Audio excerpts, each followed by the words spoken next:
പേര് നീലിമ. ഞാൻ തിരുവനന്തപുരം 4-5 ഇടവകയിൽ നിന്ന് വരുന്നു. എനിക്ക് കൃപാസന അമ്മ ചെയ്തു തന്ന ഒരു നന്മയെ പറയാൻ വേണ്ടിയാണ് ഞാനിവിടെ വന്ന് നിൽക്കുന്നത്.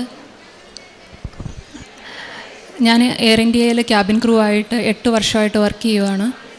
2018 പ്രൈവറ്റൈസേഷൻ ആയപ്പോഴത്തേന് ജോബ് പോകുമെന്നുള്ളൊരു സ്ഥിതിയായി. എന്ത് ചെയ്യണമെന്നിങ്ങനെ വിചാരിച്ചിരിക്കുമ്പോഴാണ് ഏതെങ്കിലും ഇൻ്റർനാഷണൽ എയർലൈന് കൊടുക്കാമെന്ന് വിചാരിക്കുന്നത്. 2018 തൊട്ടേ ശ്രമിക്കുവാണ് പല എയർലൈൻസിൽ, ഖത്തറിൽ, എമിറേറ്റ്സിലൊക്കെ. 2-3 എയർ ഇന്ത്യ ക്യാബിൻ ക്രൂവിൻ്റെ ഇൻ്റർവ്യൂ 3 ദിവസം ഉണ്ടാവും. ലാസ്റ്റ് റൗണ്ട് വരെ എത്തും. പക്ഷേ എന്താണെന്നറിയത്തില്ല, ലാസ്റ്റ് റൗണ്ട് ആകുമ്പോൾ റിജക്റ്റ് ആവും. അവരോട് നമുക്ക് കാരണം ചോദിക്കാൻ പറ്റില്ല, എന്താ റിജക്ഷൻ്റെ കാരണം നമുക്ക് ചോദിക്കാൻ പറ്റില്ല. അങ്ങനെ 2-3 പ്രാവശ്യം അല്ല, എല്ലാ മാസവും ഒരു പ്രാവശ്യം റിജക്റ്റായ 3 മാസം കഴിഞ്ഞിട്ടേ അടുത്ത വീണ്ടും റീഅപ്ലൈ ചെയ്യാൻ പറ്റൂ ചില കമ്പനിയിൽ, ചിലത് 6 മാസം കഴിഞ്ഞ്. അങ്ങനെ ഒത്തിരി റിജക്ഷനായി ഇങ്ങനെ 3-4 വർഷമായിട്ട് ഇങ്ങനെ റിജക്റ്റായിട്ട് ലാസ്റ്റ് 2023 ഖത്തർ എയർവൈസിന് ഇങ്ങനെ ക്യാബിൻ ക്രൂ ആയിട്ട് എനിക്ക് സെലക്ഷൻ വന്നിട്ട് ഞാൻ ബാംഗ്ലൂർ പോയി.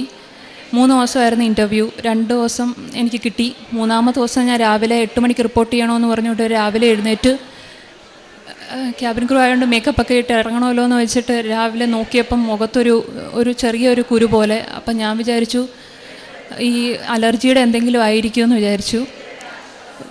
റെഡിയായി. പിന്നെയും തലയൊക്കെ ചീവിയപ്പോഴും തലയിലൊക്കെ വേദന ഉണ്ടായിരുന്നു. അപ്പോഴും ഞാനൊന്നും മനസ്സിലാവുന്നില്ല. ഓക്കെ, സാധാരണ എന്തെങ്കിലും ആയിരിക്കും.